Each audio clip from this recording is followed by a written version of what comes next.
To set up Hsbc mobile banking, you will need to register for the service.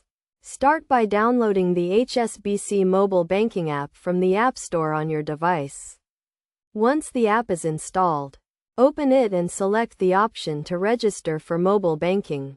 You will be prompted to enter your personal details, including your name, date of birth, and address. You will also need to enter your Hsbc account details, such as your account number and sort code.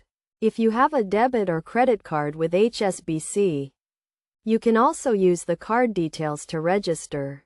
Next, you will need to create a username and password for your mobile banking account. Choose a username and password that are unique and secure, and make sure to keep them confidential. You will also be asked to set up a security question and answer, which will be used to verify your identity if you forget your password.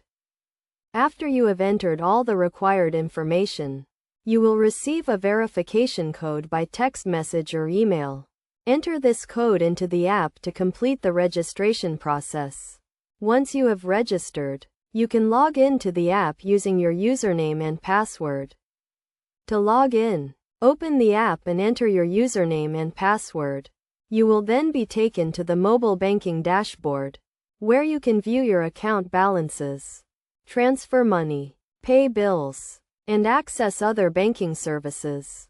You can also customize the app to suit your needs, such as setting up account alerts and transaction limits. As a security measure, Hsbc mobile banking uses encryption to protect your data. And you can also set up additional security features such as fingerprint or face recognition to log into the app. It is also important to keep your device and the app up to date, and to use a secure internet connection when accessing mobile banking.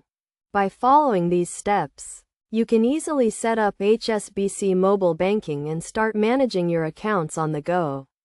Remember to always keep your login details and account information secure, and to contact Hsbc customer support if you have any questions or concerns about mobile banking.